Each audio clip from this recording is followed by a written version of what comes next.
Good morning, everybody. Signet here with the Bullish Bears. You can see that I am on my paper account. This is 5:46 in the morning on a Friday. I've been getting a lot of questions about just the very basics into trading futures, getting started. How do I do it? Is it a limit order? Is it a market order? Do I use the big buttons? So just a real quick video. I'm going to get into the marketplace here. We're at 32.71. We're forming this wedge in the overnight hours. I'm getting into the market at 31.5, and oh, I am live. You can see I'm long one, taking a little bit of heat. I'm also going to have an order here, and I'm going to look at 69.5, so a little farther down for the third one. If it happens to break that last support, I'm willing to get in at that level, nothing lower than that. You can see I'm long two. And that is how I got into the trade. I just set my orders and I wait for the market to come down to me. This is how I trade. It might not be the best way, it may not be the most popular way. It's how I trade. You need to determine how you're going to trade. I don't snipe at the moment. I'm not taking scalp positions. I am a position trader. So for me, determining where I'm getting in is the first step. Determining where I'm getting out is the second step. So as a position trader, you can see my averaged down price entry is 71 and a quarter. Anything above that is profitable. I'm not looking to be in here all day, and we keep getting these rejections here. So perhaps I'm looking to get risk out there at the 72. And now that I've got some money paid, I would be willing to look for a break here above the 73, which is also above that 50. You can see that we had been trending all night to the downside, riding that 50 line to the down. We just kept running it and running it and running it. And we've had a change in market sentiment here this morning. So I'm really looking for a failure or a good break to the upside. Now that I've got this stop in place, I cannot lose money in this trade. Okay, I could scratch, I can break even. What I cannot do is lose right now. There is no way I can lose because I have my stop between where I got in and where price is currently. All right, and again, that's a stop limit order. I don't use the buttons. You got the trade buttons that you could use at the top. I don't use those.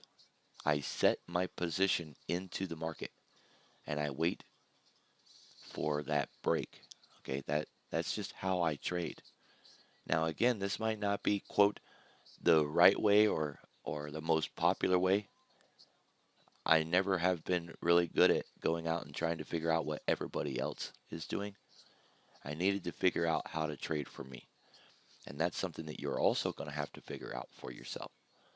What kind of trader are you wanting to be? What time frame are you willing to look at? How long you're willing to stay in a trade? If you're willing to average down, if you're willing to let a runner run, all of that is for you to decide. And you only get there by doing it. I recommend that you paper trade it first, and that as you grow in what you learn as a paper trader, then you will develop a skill level more appropriate for your experience. There's no shortcut here.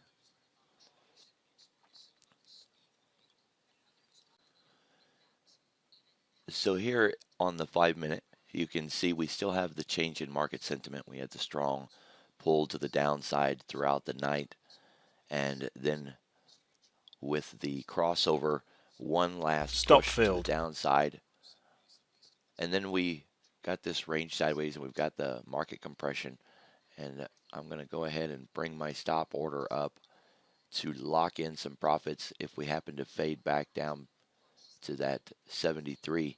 At the same time, I'm going to put on a position to bring this from the 73 maybe back down to 72, a good decent point out of it this is position trading, and it really, there you can see now that I'm short. This is the absolute focus of what I do, is identifying my position, and I don't scalp yet. I am building a scalping strategy. It's something I definitely want to do, but most of all of my trading has always been position trading, whether I was in options or shares, and now with futures. I identify where I'm looking to get into the market, where I believe the market is going to go, and I get in and I stay in until it gets to that point, and then I get out. I'm not trying to be greedy and hold on to more than it would get me in trouble. You know, especially with, say, with options, because they expire. And so if you pass your opportunity to get out, you can sometimes end up getting a loser. With these futures, if you try to get risk out and you leave a runner on, and then that runner comes back against you and takes out all your profits, that lottery ticket winner ended up becoming your source of risk, and that's what I'm looking to avoid. So I'd rather just get in and get my position, and then be done, and get back out again. So you can see I swapped my bias, and it's because I'm looking for the market to maintain this pressure just a little bit.